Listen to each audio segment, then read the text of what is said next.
Hi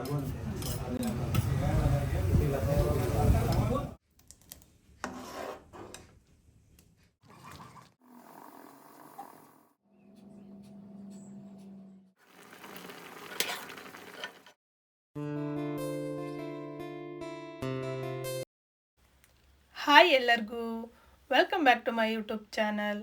ಎಲ್ಲರೂ ಹೇಗಿದ್ದೀರಾ? ನಾನು ಕೂಡ ಚೆನ್ನಾಗಿದ್ದೀನಿ. ಬೆಳಗ್ಗೆನೇ ಟಿಫನ್ ಏನು ಮಾಡೋಕ್ಕೆ ಹೋಗಲಿಲ್ಲ. ಇವತ್ತು ಬೇಳೆ ಸಾಂಬಾರು ಅನ್ನ ಮಾಡ್ಕೊಳ್ಳೋಣ ಅಂತ ಬೇಳೆನ ಒಂದು ದಿವಸ ಮುಂಚೆನೇ ನೆನೆಸ್ಬಿಟ್ಟಿದ್ದೆ. ಲಾಸ್ಟ್ ವಿಡಿಯೋದಲ್ಲೇ ಹೇಳಿದ್ದೆ ಬೇಳೆ ಸಾರು ಅನ್ನ ಮತ್ತು ಪಾಯಸ ಮಾಡೋಣ ಅಂತ ಅಂದ್ಕೊಂಡೆ. ಅಷ್ಟರೊಳಗೆ ನಮ್ಮ ಅಪ್ಪಾಜಿ ಬಂತು, ಮಟನ್ ಸಾಂಬಾರು ತಗೊಂಡು ಬಂದಿತ್ತು. ಹಾಗಾಗಿ ಮತ್ತೆ ಸಾಂಬಾರು ಮಾಡಲಿಲ್ಲ, ಏನಿಲ್ಲ ಅಂತ ಹೇಳಿದ್ದೆ ನಾನು. ಹಾಗಾಗಿ ಬೇಳೆನೂ ಮತ್ತು ಪಾಯಸ ಮಾಡೋದಕ್ಕೆ ಸಬ್ಬಕ್ಕಿ ನೆನೆಸಿದ್ನಲ್ಲ, ಅದೆರಡನ್ನೂ ಹಾಗೆ ತೆಗ್ದಿಟ್ಟಿದ್ದೆ ಫ್ರಿಜ್ಜಿಗೆ. ಅದಕ್ಕೆ ಮತ್ತೆ ಮಾರ್ನಿಂಗೇ ಭುವನ್ ಬೇರೆ ಅದು ಏನು ಮಟನ್ ಸಾಂಬಾರು ತಿನ್ನಲ್ಲ, ಸ್ವಲ್ಪ ಗಂಟ್ಲೆಲ್ಲ ಕಟ್ಕೊಂಡಂಗಾಗಿದೆ ಅಂತ ಇದು ಮಾಡ್ತಾ ಇದ್ದ. ಸರಿ ಬೇಳೆ ಸಾಂಬಾರು ಅನ್ನ ಮಾಡಿದ್ರೆ ಒಳ್ಳೇದಲ್ವ ಅಂತ ಅಂದ್ಕೊಂಡು ಬೆಳಗ್ಗೆನೇ ಮಾಡಿಬಿಟ್ಟೆ.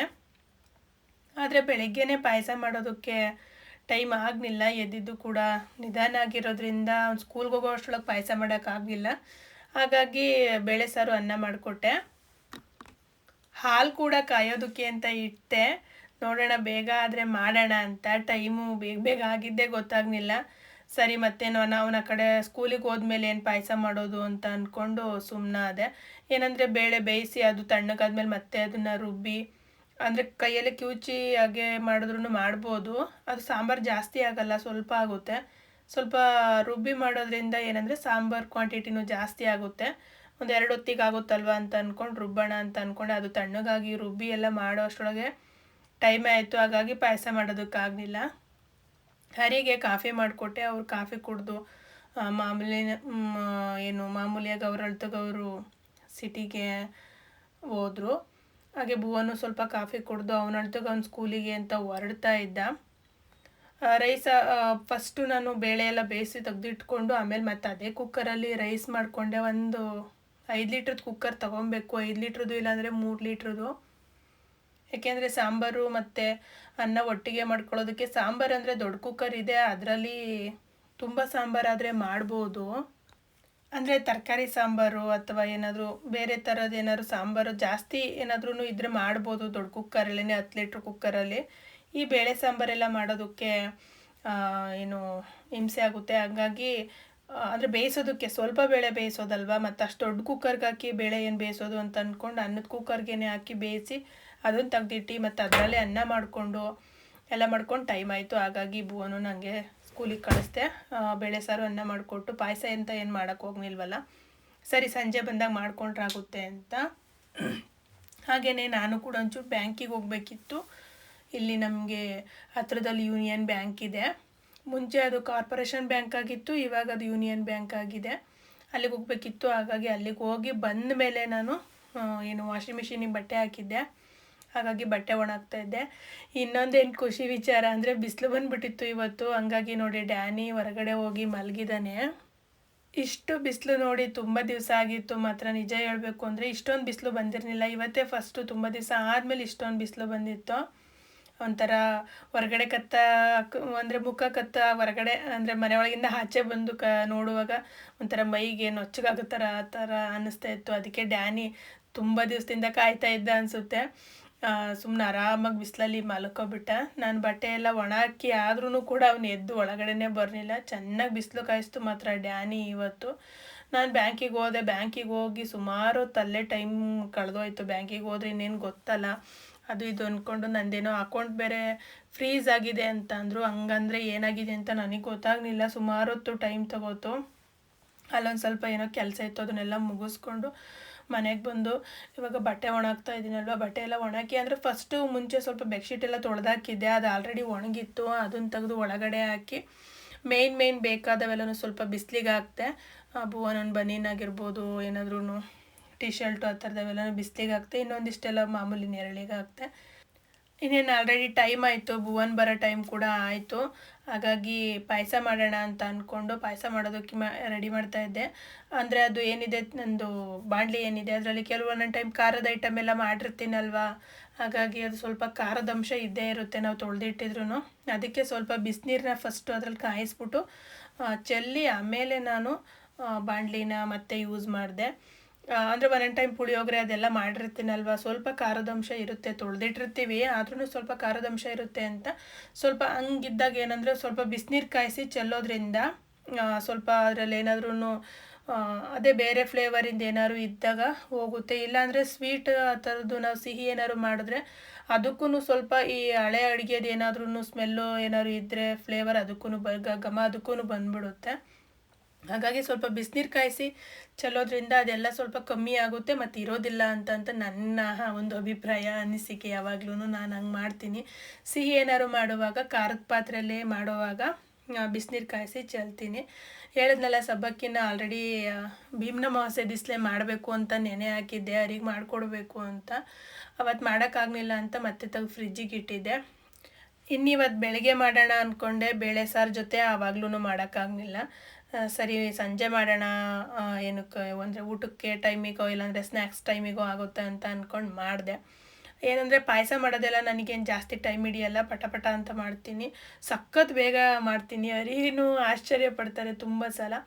ಏನಂದರೆ ಪಾಯಸ ಮಾಡುವಾಗ ಒಂದೇ ಒಂದು ಟಿಪ್ ಏನಂತಂದರೆ, ಈ ಅದಕ್ಕಿಂತ ಮುಂಚೆ ಸಬ್ಬಕ್ಕಿನ ಯಾರಾದರೂ ಪಾಯಸ ಮಾಡೋದಿದ್ರೆ ಕೆಲವ್ರು, ನಾನು ಯೂಟ್ಯೂಬಲ್ಲಿ ಮತ್ತು ಏನಂದರೆ ಬೇರೆಯವ್ರು ಮಾಡಿರೋದೆಲ್ಲ ನೋಡುವಾಗ ಏನಂತಾರೆ, ಒಂದು 10 ನಿಮಿಷ ಮುಂಚೆ ನೆನೆಸಿ ಹಂಗೆ ಹಿಂಗೆ, ಇಲ್ಲ ಒಂದು 20 ನಿಮಿಷ, ಒಂದು ಅರ್ಧ ಗಂಟೆ ಮುಂಚೆ ನೆನೆಸಿ ಅಂತಾರೆ. ನನಗನ್ಸೋ ಪ್ರಕಾರ ನೀವೇನಾದ್ರು ಬೆಳಗ್ಗೆ ಮಾಡ್ತೀರ ಅಂದರೆ ನೈಟ್ ಹೊತ್ತೇ ನೆನೆಹಾಕಿದ್ರೆ ತುಂಬ ಒಳ್ಳೆಯದು. ಆ ಕಣ್ಣಂಗಿರುತ್ತಲ್ವ, ಅದೆಲ್ಲ ನೀಟಾಗಿ ವೈಟಾಗಿ ಚೆನ್ನಾಗಿ ಬೇಯುತ್ತೆ ಬೇಗ. ಇಲ್ಲ ಅಂತ ಅಂದರೆ ಏನಾಗುತ್ತೆ ಅಂತಂದರೆ ಸ್ವಲ್ಪ ನೀಟಾಗಿ ಬೆಂದಿರಲ್ಲ. ಆವಾಗಲೇ ನೆನೆ ಹಾಕಿ ಸ್ವಲ್ಪ ಹೊತ್ತು ಬಿಟ್ಟು ಕೂಡ ಪಾಯಸ ಮಾಡಿದ್ದೀನಿ, ಮತ್ತು ನೈಟ್ ಹೊತ್ತೇ ನೆನೆ ಹಾಕಿ ಬೆಳಗ್ಗೆ ಹೊತ್ತು ಪಾಯಸ ಮಾಡಿದ್ದೀನಿ. ಎರಡ್ರದ್ದು ಟೇಸ್ಟು ತುಂಬಾ ಡಿಫ್ರೆಂಟಾಗಿ ಬರುತ್ತೆ. ನಾನಿಲ್ಲಿ ಇದಕ್ಕೇನು ಜಾಸ್ತಿ ಎಲ್ಲ ಇದು ಮಾಡಿಲ್ಲ. ಈ ಪಾಯಸ ತಿಂದಾಗ ಹೆಂಗಿರುತ್ತೆ ಅಂದರೆ ಕೋವಾ ಹಾಕಿ ಮಾಡಿರ್ತಾರಲ್ವ ಆ ಥರ ಟೇಸ್ಟ್ ಬಂದಿರುತ್ತೆ.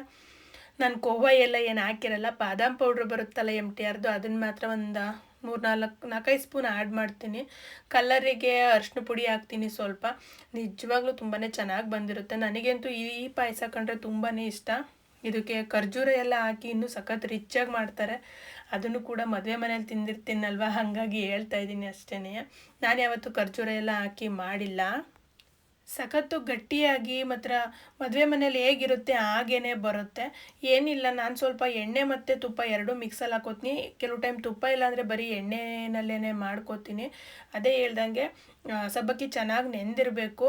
ಮತ್ತು ಒಗ್ಗರಣೆಗೆ ಅಂದರೆ ಏನು ಮಾಮೂಲಿ ಗೋಡಂಬಿ ಮತ್ತು ದ್ರಾಕ್ಷಿ ಹಾಕಿ ಆದಮೇಲೆ ನಾನು ಹಾಲು ಹಾಕ್ತೀನಿ. ಹಾಲು ಹಾಕಿ ಆದಮೇಲೆ ಸಬ್ಬಕ್ಕಿ ಹಾಕ್ತೀನಿ. ಸಬ್ಬಕ್ಕಿ ಪೂರ ಅಂದರೆ ಅದು ನೆಂದಿರೋದೆಲ್ಲ ನೀಟಾಗಿ ಬೇಯೋವರೆಗೂ, ಅದು ಕಣ್ಣಂಗಿರೋದೆಲ್ಲ ನೀಟಾಗಿ ಬೇಯೋವರೆಗೂ ನಾನು ಸಕ್ಕರೆ ಹಾಕೋದಿಲ್ಲ. ಅದೇ ಒಂದು ಟಿಪ್ಪು, ನೀವು ಯಾವುದೇ ಸ್ವೀಟ್ ಮಾಡಿ ಸ್ವಲ್ಪ ಪಾಯಸದ ಐಟಮ್ ಎಲ್ಲ ಮಾಡುವಾಗ ಬೇಗ ಸಕ್ಕರೆ ಹಾಕ್ಬಿಡಿ. ಶಾವಿಗೆ ಎಲ್ಲ ಬೇಯೋಕ್ಕೂ ಮುಂಚೆನೇ ಸಕ್ಕರೆ ಹಾಕ್ಬಿಟ್ರೆ ಎಷ್ಟೊತ್ತಾದರೂ ಬೇಯಲ್ಲ. ತುಂಬ ಬೇಗ ಆಗಬೇಕು ಅಂತಂದರೆ ಫಸ್ಟ್ ಬೇಯಿಸ್ಕೊಂಡು ಆಮೇಲೆ ಸಕ್ಕರೆ ಹಾಕಬೇಕು. ಇವಾಗ ಅರಿಗೂ ಸ್ವಲ್ಪ ತಗೊಂಡೋಗಿ ಕೊಡೋಣ, ಒಂದು 4-5 ಗಂಟೆ ಆಯ್ತಲ್ವ, ಹಾಗಾಗಿ ತಗೊಂಡೋಗಿ ಕೊಡೋಣ ಅಂತ ತಗೊಂಡೋಗಿ ಕೊಟ್ಟೆ. ಅವರು ತಿಂದು ಸಖತ್ ಖುಷಿಪಟ್ಟರು. ಘಮ ಅಂತೈತೆ, ಮಾತ್ರ ತುಂಬ ಚೆನ್ನಾಗೈತೆ ಅಂತ ಹೇಳಿದ್ರು. ಅವ್ರಿಗೆ ತಗೊಂಡೋಗಿ ಅಲ್ಲಿಗೆ ಅಂದರೆ ಕಾಫಿ ಕೊಡೋ ಟೈಮಿಗೆ ತಗೊಂಡೋಗಿ ಪಾಯಸನೇ ಕೊಟ್ಬಿಟ್ಟೆ. ಅವರು ಫೋನ್ ಮೇಲೆ ಫೋನ್ ಮಾಡ್ತಿದ್ರು. ಮಧ್ಯಾಹ್ನ ನಾನು ಬ್ಯಾಂಕಿಗೆ ಹೋಗಿ ಹಿಂಗೋಗಿ ಅವರಿಗೆ ಮಧ್ಯಾಹ್ನ ಅವರು ಹೋಗೋ ಟೈಮಿಗೆ ನಾನು ಏನು ಕಾಫಿ ಗೀಫಿ ಮಾಡ್ಕೊಡೋಕ್ಕಾಗಲಿಲ್ಲ. ಹಾಗಾಗಿ ಫೋನ್ ಮಾಡ್ತಾಯಿದ್ರು, ಏನಾದ್ರು ಕಾಫಿ ಏನಾದ್ರು ತೊಗೊಂಡು ಬಾ ಅಂತ. ನಾನು ಪಾಯಸನೇ ತಗೊಂಡೋಗಿ ಕೊಟ್ಟೆ. ಅವರು ಖುಷಿಪಟ್ಟರು ಮಾತ್ರ. ಈಗ ಸಂಜೆ ಆಗಿತ್ತು ಆಲ್ರೆಡಿ. ಕನ್ಲಿಗೆ ಹೋಗ್ಬೇಕಿತ್ತು, ಅಂದರೆ ಹೇಳ್ತೀನಲ್ವ ನಮ್ಮ ಮನೆ ಹತ್ರದಿಂದ ನಿಯರ್ ಸರ್ಕಲ್ ಇದೆ, ಅಲ್ಲಿಗೇನು ಏನು ತರೋಣ ಅಂತ ಹೋದ್ವಿ. ಮನೆಗೇನಕ್ಕೋ ಹಂಗೇನೆ ಪಾನಿಪುರಿ ತಿನ್ನೋಣ ಅಂತ. ಪಾಯಸ ತಿಂದಿದ್ದಲ್ವ ಏಸಿಗೆ ಆಗ್ತಾಯಿತ್ತಲ್ಲ, ಹಾಗಾಗಿ ಮತ್ತೆ ಪಾನಿಪುರಿ ತಿನ್ನೋಣ ಅಂತ ಅಂದ್ಕೊಂಡು ಹೋದ್ವಿ. ಪಾಯಸ ಏಸಿಗೆ ಆಗೋವಷ್ಟೇನು ಇರಲಿಲ್ಲ, ಸ್ವಲ್ಪನೇ ಇತ್ತು ಕ್ವಾಂಟಿಟಿ, ಸಬ್ಬಕ್ಕಿ ಏನು ಜಾಸ್ತಿ ಇರಲಿಲ್ಲ. ಹಾಗಾಗಿ ಪಾನಿಪುರಿ ತಿನ್ನೋಣ ಅಂತ ಹೋದ್ವಿ. ಪಾನಿಪುರಿ ತಿನ್ನೋದಕ್ಕೆ ಹೋದರೆ ಬಟಾಣಿನೇ ಇರಲಿಲ್ಲ, ಅಲ್ಲಿ ಬಟಾಣಿ ಖಾಲಿ ಆಗೋಗಿತ್ತು. ಆದ್ರೂ ಅವ್ರಿಗೆ ಹೇಳಿ ಹಾಗೇ ಸ್ವಲ್ಪ ಈರುಳ್ಳಿ ಮತ್ತು ಪೂರಿ ಎಲ್ಲ ಹಾಕಿಸ್ಕೊಂಡು ತಿಂದ್ವಿ. ಚೆನ್ನಾಗಿರುತ್ತೆ ಇಲ್ಲಿ ಟೇಸ್ಟ್ ಮಾತ್ರ ಪಾನಿಪುರಿ. ನಾವು ಸಿಟೀಲಿ ತಿಂತೀವಿ, ಅದು ಬಿಟ್ಟರೆ ಇಲ್ಲೇ ಇವ್ರ ಹತ್ರನೇ ತಿನ್ನೋದು. ತುಂಬ ಚೆನ್ನಾಗಿ ಮಾಡಿಕೊಡ್ತಾರೆ. ಅದೇ ಬಟಾಣಿ ಒಂದು ಖಾಲಿ ಆಗಿತ್ತು, ಅದರಲ್ಲೇ ನನ್ನ ಮಗ ಸುಕ್ಕ 1 ಪ್ಲೇಟು ಮತ್ತು ಪಾನಿಪುರಿ ಆಳು ಮುಳು ಅಂತ ಇದ್ದೆ. ನಾನು ಇಲ್ಲವೇ ಬಟಾಣಿ ಇಲ್ವಂತೆ ಕಣೋ, ಇನ್ನೊಂದು ದಿವಸ ಬರೋಣ ಅಂದ್ರೂ ಕೇಳ್ತಾ ಇರಲಿಲ್ಲ. ಸರಿ ಅಂತ ತಿನ್ಕೊಂಡು ಅಲ್ಲಿಂದ ಹೊರಟ್ವಿ. ಹಂಗೇ ಏನಂದರೆ ಈ ರೈತರುಗಳಿಗೆ ಇವಾಗ ಗೊಬ್ಬರ ಎಲ್ಲ ಬಂದಿರುತ್ತಲ್ವ, ಅದು ಬಂದಿತ್ತು. ಹಂಗಾಗಿ ಸುಮಾರು ಜನ ಇದ್ದರು ಅಲ್ಲಿ ಗೊಬ್ಬರ ತಗೊಂಡೋಗೋದಕ್ಕೆ. ಗೊಬ್ಬರ ಚೀಲ ತೊಗೊಂಡೋಗ್ತಾರಲ್ವ ಆಧಾರ್ ಕಾರ್ಡ್ ಕೊಟ್ಟು, ಅದನ್ನು ತೊಗೊಂಡೋಗೋಕ್ಕೆ ಅಂತ ಸುಮಾರು ಜನ ಬಂದಿದ್ದರು ಅಲ್ಲಿ. ಹಾಗೇ ಭುವನ್ ಬೇರೆ ಫ್ರೆಂಡ್ಶಿಪ್ ಬ್ಯಾಂಡ್ ತಕ್ಕೊಡಿ ಅಂತ ಕೇಳ್ತಿದ್ದ, ಅಲ್ಲಿ ಖಾಲಿಯಾಗಿತ್ತು. ಹಾಗಾಗಿ ಅವ್ನಿಗೆ ಬೇರೆ ಸ್ವಲ್ಪ ಡಿಸಪಾಯಿಂಟ್ ಆಯಿತು. ಸರಿ ಸಿಟಿಗೆ ಹೋದಾಗ ತಕ್ಕೊಡ್ತೀವಂತೆ ಬಿಡು ಅಂತ ಏನೇನೋ ಹೇಳಿ ಸಮಾಧಾನ ಮಾಡ್ಕೊಂಡು ಕರ್ಕೊಂಡು ಬಂದ್ವಿ. ನಾನಂತೂ ಹಂಗೆ ಅಂದೆ, ನಿಂಗೆ ಫ್ರೆಂಡ್ಶಿಪ್ ಬ್ಯಾಂಡ್ ಕಟ್ತವ್ರಿಗೆ ಹಂಗೆ ಒಂದು 5 ರೂಪಾಯಿ ಚಾಕ್ಲೇಟ್ ಕೊಟ್ಬಿಡು, ಫ್ರೆಂಡ್ಶಿಪ್ ಬ್ಯಾಂಡ್ ಸಿಗ್ನಿಲ್ಲ ಅಲ್ಲಿ ನಮ್ಮ ಮನೆ ಹತ್ರ ಅಂತ ಹೇಳು ಅಂದೆ. ಅವನು ಹ್ಞೂ ಅಂತ ಇದ್ದ. ಸರಿ ನೋಡೋಣ ಸಿಟಿಗೆ ಹೋದಾಗ ತಗೊಂಡು ಬಂದು ಅದು ಯಾವತ್ತಾಗುತ್ತೋ ಅವತ್ತೇ ಕಟ್ಟುವಂತೆ ಸುಮ್ಮನಿರು ಅಂತ ಹೇಳಿದೆ ಅವನಿಗೆ ನಾನು. ಸರಿ ಅಂತ ಪಾನಿಪುರಿ ಎಲ್ಲ ತಿಂದು ಹೊರಟ್ವಿ ನಾವು ಮನೆ ಕಡೆ. ಓಕೆ ಫ್ರೆಂಡ್ಸ್, ಈ ಒಂದು ವಿಡಿಯೋನ ಇಲ್ಲಿಗೆ ಮುಗಿಸ್ತಾ ಇದ್ದೀನಿ. ಯಾರಿಗೆಲ್ಲ ವಿಡಿಯೋ ಇಷ್ಟ ಆಯಿತು ವಿಡಿಯೋಗೆ ಒಂದು ಲೈಕ್ ಕೊಡೋದನ್ನು ಮರಿಬೇಡಿ. ಹಾಗೆ ಹೊಸದಾಗಿ ನನ್ನ ಚಾನಲ್ನ ನೋಡ್ತಾ ಇದ್ದರೆ ಚಾನಲ್ನ ಸಬ್ಸ್ಕ್ರೈಬ್ ಮಾಡಿಕೊಂಡು ಸಪೋರ್ಟ್ ಮಾಡಿ. ಥ್ಯಾಂಕ್ ಯು ಸೋ ಮಚ್ ಎಲ್ಲರಿಗೂ. ಬಾಯ್ ಬಾಯ್.